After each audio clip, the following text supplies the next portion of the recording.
प्रतियोगी विद्यार्थियों, स्वागत है आप सभी का आपके अपने YouTube चैनल प्रारंभ आईएएस में। कैसे आप लोग? उम्मीद करता हूं कि अच्छे होंगे और अब आपकी तैयारी अच्छी चल रही होगी। ऐसा इसलिए कह रहा हूं कि अभी होली का पर्व था, लगभग सब उसमें व्यस्त थे, इस वजह से सबकी तैयारी थोड़ी बाधित थी। और ठीक होली के पहले उत्तर प्रदेश पुलिस परीक्षा का अंतिम परिणाम भी जारी हुआ, जिसमें अनेक विद्यार्थी चयनित हुए और अनेक विद्यार्थियों को असफलता का सामना करना पड़ा। तो जो चयनित हुए वो बधाई के पात्र हैं और जो चयनित नहीं हो पाए किसी कारण से, उन्हें करना ये है कि अब अपनी पूरी क्षमता के साथ अगली परीक्षाओं के लिए लग जाना है।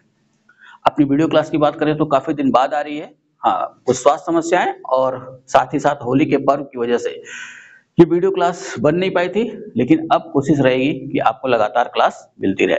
अभी जो सूचना मिल रही है, अभी सूचना जो मिल रही है उसके अनुसार समीक्षा अधिकारी, सहायक समीक्षा अधिकारी 2023 की परीक्षा तिथि घोषित कर दी गई है और वो परीक्षा तिथि है 27 जुलाई 2025। ठीक है, यानी अच्छा खासा समय है जो आरओ एआरओ की परीक्षा का फॉर्म भरे हैं उनकी तैयारी के लिए कि वो अपनी तैयारी को अच्छी दिशा दे सके, जिससे कि प्रारंभिक परीक्षा में उन्हें सफलता मिले, उसके बाद उन्हें मुख्य परीक्षा में भी बैठना है। ठीक है, ठीक उसके बाद अक्टूबर में पीसीएस की परीक्षा होगी और इसी दौरान और भी अन्य परीक्षाएं आपको देखने को मिलेंगी। तो अब होली का पर्व भी समाप्त हो चुका है और अब समय है अपनी अपनी तैयारी को विशेष गति देने का। ठीक है, उम्मीद करता हूं कि आप मेरी बातों को समझ रहे होंगे और शीघ्र ही अपनी तैयारी को गतिशील करेंगे। आज की वीडियो क्लास की बात करें तो आज की वीडियो क्लास विस्तार है अपनी संविधान की क्लास का, यानी हम संविधान में पढ़ रहे थे भाग 5 और भाग 5 के तहत अध्याय 2 और अनुच्छेद 108 तक हम लोगों ने पढ़ लिया है और आज हम देखेंगे दो अनुच्छेद, अनुच्छेद 109 और अनुच्छेद 110। ठीक है, तो चलिए शुरुआत करते हैं। अनुच्छेद 109 है क्या? अनुच्छेद 109 कहता है कि धन विधेयक के संबंध में विशेष प्रक्रिया। ये ध्यान रखिएगा, अनुच्छेद 109 और 110 काफी बार पूछा हुआ है और अगर हम थोड़ा ध्यान न दें तो वहां गलतियां हो जाती हैं। तो अनुच्छेद 109 धन विधेयक के संबंध में विशेष प्रक्रिया, तो प्रश्न बनाएंगे कि इनमें से किस अनुच्छेद के तहत धन विधेयक के संबंध में विशेष प्रक्रिया का वर्णन किया गया है। तो 109 पे जाना है, 110 पे बिल्कुल नहीं। ठीक है, अब ये अनुच्छेद 3 भागों में बटा हुआ है। तो अनुच्छेद 109 का फर्स्ट क्या कहता है कि धन विधेयक राज्यसभा में पूरा स्थापित नहीं किया जाएगा। ठीक है, पूरा स्थापित का मतलब प्रस्तुत नहीं किया जाएगा, कहां? राज्यसभा में। ठीक है, यानी सीधा सा पॉइंट हमें ध्यान में रखना है कि धन विधेयक कोई भी होगा वो हमेशा लोकसभा में ही प्रस्तुत किया जाएगा। ठीक है, इस पॉइंट को ध्यान में रखिएगा। हाँ, संविधान के इस अनुच्छेद के भाग 1 की अगर हम बात करें तो यहाँ पे लोकसभा का जिक्र नहीं हुआ है। ठीक, लेकिन स्पष्ट है कि दो ही सदन अपने पास हैं, एक है लोकसभा और एक है राज्यसभा, और यहाँ कह दिया गया कि राज्यसभा में पूरा स्थापित नहीं किया जाएगा, यानी धन विधेयक कहाँ प्रस्तुत किया जाएगा? धन विधेयक लोकसभा में ही प्रस्तुत किया जाएगा प्रथमतः। ठीक है, प्रथमतः कहें या ना कहें, वहां तो स्पष्ट ही है 109 फर्स्ट में कि राज्यसभा में प्रस्तुत नहीं किया जाएगा। ठीक है, तो एक पॉइंट दिमाग में रखिएगा कि कोई भी विधेयक अगर धन विधेयक है तो वो लोकसभा में ही प्रस्तुत किया जाएगा, यानी पूरा स्थापित किया जाएगा। ठीक है, अनुच्छेद 109 का 2 क्या कहता है कि धन विधेयक लोकसभा द्वारा पारित किए जाने के पश्चात राज्यसभा को उसकी सिफारिशों के लिए पारित किया जाएगा और राज्यसभा विधेयक की प्राप्ति की तारीख से 14 दिन, ये ध्यान में रखेंगे आप, 14 दिन की अवधि के भीतर विधेयक को अपनी सिफारिशों सहित लोकसभा को लौटा देगी और ऐसा होने पर लोकसभा राज्यसभा की सभी या किन्हीं सिफारिशों को स्वीकार या अस्वीकार कर सकेगी। तो प्रक्रिया क्या है कि सबसे पहले तो लोकसभा में प्रस्तुत किया जाएगा और लोकसभा में जैसे ही ये विधेयक पारित हुआ वैसा ही ये भेज दिया जाएगा राज्यसभा को, और राज्यसभा के अधिकार यहाँ पे बिल्कुल सीमित है, यानी कि पहले तो ध्यान रखिएगा राज्यसभा में ये पारित ही नहीं होगा। ठीक है, पारित कराने के लिए नहीं भेजा जा रहा है, पहला ये पॉइंट ध्यान में रखना है। क्यों भेजा जा रहा है कि राज्यसभा को भेजा जाए, अगर राज्यसभा को कोई अपनी सिफारिश इस पे देनी है धन विधेयक के संदर्भ में तो वो अपनी सिफारिश देगी लोकसभा को। ठीक है, और ये सिफारिश देने का समय जो उन्होंने निश्चित किया है वो है 14 दिन। तो एक मोटा मोटा हम कह सकते हैं कि धन विधेयक के संदर्भ में राज्यसभा के पास सिर्फ इतना अधिकार है कि वो किसी भी धन विधेयक को 14 दिन अपने पास रख सकती है। अगर 14 दिन के भीतर उसने धन विधेयक को लोकसभा को लौटाया नहीं अपनी संस्तुतियों के साथ, ठीक है, या अपनी सिफारिशों के साथ, तो वो धन विधेयक स्वतः ही राज्यसभा से पारित मान लिया जाएगा। ठीक है। लेकिन जो पारित मान लिया जाएगा शब्द है, ये संविधान के दृष्टिकोण से अगर हम देखें तो ये सही नहीं है। ये मान लिया जाएगा कि राज्यसभा को उस पर कोई आपत्ति नहीं है, वो धन विधेयक को स्वीकार करती है, उसे कोई सिफारिश नहीं देनी है।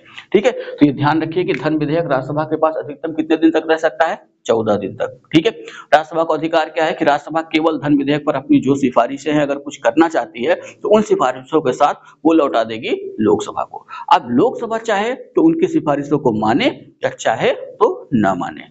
ठीक है, यही जो है 109(2) में बताया गया है कि चाहे तो उनकी सिफारिशों को स्वीकार कर ले, चाहे तो उनकी सिफारिशों को अस्वीकार कर दे। ठीक है, 109(3) क्या कहता है कि यदि लोकसभा राज्यसभा की किसी सिफारिशों को स्वीकार कर लेती है तो धन विधेयक राज्यसभा द्वारा सिफारिश किए गए और लोकसभा द्वारा स्वीकार किए गए संशोधनों सहित दोनों सदनों द्वारा पारित किया गया समझा जाएगा। क्या समझे आप?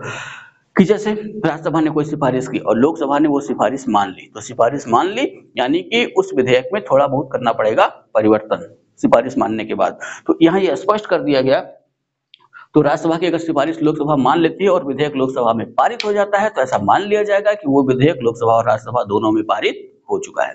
ठीक है, तो एक लाइन में पूरे 109 का निचोड़ ये है कि अनुच्छेद 109 की हम बात करें जहां पे ये व्यवस्था दी गई है कि धन विधेयक के संबंध में विशेष प्रक्रिया, जो इसकी हेडिंग है। ठीक है, तो अनुच्छेद 109 धन विधेयक के संबंध में विशेष प्रक्रिया, इस अनुच्छेद के तहत ध्यान रखना है कि कोई भी धन विधेयक राज्यसभा में प्रस्तुत नहीं किया जाएगा, यानी कि प्रथमतः हो या ये कह सकते हैं कि धन विधेयक लोकसभा में ही प्रस्तुत किया जाएगा।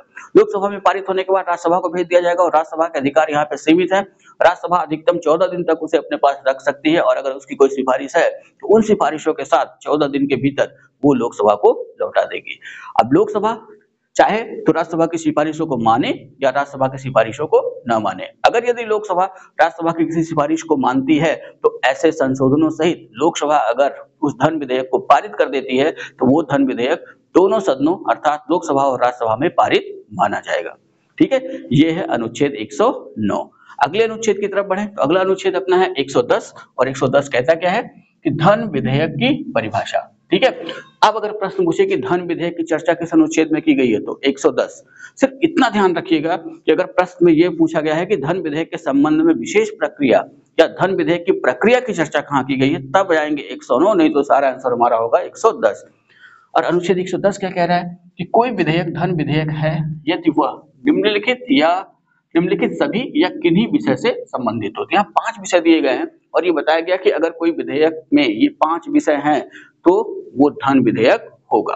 ठीक है, तो पहला क्या है, किसी कर का अधिरोपण। अधिरोपण का मतलब होता है लगाया जाना। मैंने ब्रैकेट में उसका अर्थ लिख दिया है कि आप अच्छे से समझ सकें। ठीक है, किसी कर का अधिरोपण, सरकार अगर कोई टैक्स लगा रही है, कोई कर लगा रही है। उत्साधन यानी खत्म करना, किसी टैक्स को खत्म कर रही है। परिहार यानी छूट देना, यानी किसी टैक्स पर छूट दे रही है। या विनियमन या टैक्स से संबंधित नियम बना रही है। ठीक है, तो अगर ऐसा कोई विधेयक है तो वो कैसा विधेयक समझा जाएगा? धन विधेयक। ठीक है, दूसरा पॉइंट जो है 110 का 2 वो क्या कहता है कि भारत सरकार द्वारा धन उधार लेना। तो भारत सरकार अगर किसी अन्य देश से, अन्य संस्था से अगर धन उधार ले रही है तो वो विधेयक कैसा होगा? वो विधेयक होगा धन विधेयक। ऐसे उधार नहीं ले सकते। इस उधार लेने के संदर्भ में एक विधेयक लाना होगा संसद में और उसे पारित करना होगा। जब वो पारित हो जाएगा तभी हम किसी संस्था से या किसी देश से उधार ले सकते हैं। ठीक है, 110 का 3 क्या कहता है कि भारत की संचित निधि या आकस्मिक निधि की अभिरक्षा, उसमें धन जमा करना या निकालना। ठीक है, भारत की संचित निधि से संबंधित या तो संचित निधि को सुरक्षित रखने की बात की जाए, ठीक है, उसमें धन जमा करना हो या उससे धन निकालना हो, तो इससे संबंधित जो विधेयक होगा वो भी कहलाएगा धन विधेयक। ठीक है, 110 का 4 क्या कहता है कि किसी व्यय को भारत की संचित निधि पर भारित घोषित करना। अगर कोई व्यय है जिसे हम सरकार ये कहती है कि ये भारत की संचित निधि से पैसा निकाल के ही यहाँ खर्च किया जाएगा, जैसे राष्ट्रपति का वेतन भत्ते और उनकी पेंशन। ठीक है, ये भारत की संचित निधि पर भारित है, तो उससे संबंधित अगर कोई विधेयक होगा तो वो कैसा माना जाएगा? धन विधेयक। ठीक, 110 का 5 क्या कहता है कि भारत की संचित निधि में से धन का विनियोग करना, यानी कि भारत की संचित निधि में से अगर सरकार धन निकालना चाह रही है तो उस संदर्भ में उसे बनाना और जो विधेयक वो बनेगा वो विधेयक कहलाएगा धन विधेयक। और सबसे इंपॉर्टेंट क्या है कि कोई विधेयक धन विधेयक है या नहीं ये कौन निर्धारित करेगा? ठीक है। कई बार ये प्रश्न पूछा हुआ है, यहाँ से गलत नहीं होना चाहिए। तो ध्यान रखिएगा 109 और 110 को जोड़ दीजिए। 109 का फर्स्ट क्या कहता है कि धन विधेयक राज्यसभा में पूरा स्थापित नहीं होगा। तो जाहिर सी बात है कहाँ पूरा स्थापित होगा, तो लोकसभा में प्रस्तुत होगा। और लोकसभा अध्यक्ष को यह अधिकार दिया गया है कि वो घोषित करेंगे कि कोई विधेयक धन विधेयक है या नहीं। ठीक है, तो यहाँ ध्यान रखिए कि कोई विधेयक धन विधेयक है या नहीं, इसका निर्णय लोकसभा का अध्यक्ष करता है और उसका निर्णय अंतिम होता है। ठीक है, तो यहाँ पे व्यवस्था यह है कि कोई विधेयक जब संसद में रखा गया तो रखने के बाद ही तो पता चलेगा कि वो कैसा है। तो लोकसभा अध्यक्ष पारित होने के बाद देखेंगे कि इसमें 110 में जो 5 पॉइंट हम लोगों ने पढ़ा, इनमें से कुछ है उसमें, अगर है तो लोकसभा अध्यक्ष उस विधेयक के ऊपर लिख देते हैं धन विधेयक, और वैसे ही फिर वो विशेष प्रक्रिया 109 वाली उस विधेयक पर लागू हो जाती है। ठीक है, तो ये कई बार प्रश्न पूछा हुआ है, यहाँ से गलत मत करिएगा कि कोई विधेयक धन विधेयक है या नहीं, इसका निर्णय कौन करता है, तो इसका निर्णय करेंगे लोकसभा अध्यक्ष। ठीक है, तो ये रही आज की क्लास। ये दो अनुच्छेद सिर्फ इसलिए पढ़ा है कि ये दो अनुच्छेद आपस में मिले हुए हैं।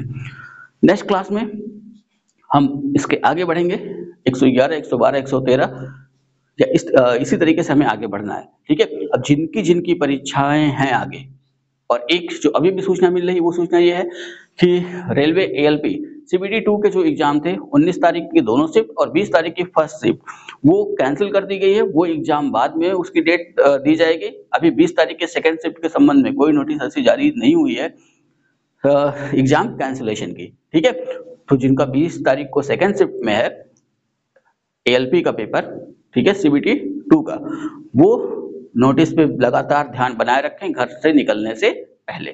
ठीक, इतना आप तैयार करिए। मिलेंगे नेक्स्ट वीडियो में। वीडियो अगर अच्छी लगी हो तो लाइक करिएगा, कमेंट करिएगा, वीडियो को शेयर करना ना भूलिएगा। चैनल पे अगर अभी आप नए हैं तो चैनल को अवश्य सब्सक्राइब करें और बेल आइकॉन को जरूर दबा दें जिससे कि नोटिफिकेशन आपको मिलता रहे। इतना तैयार करिए। मिलेंगे नेक्स्ट वीडियो में, तब तक के लिए जय हिंद।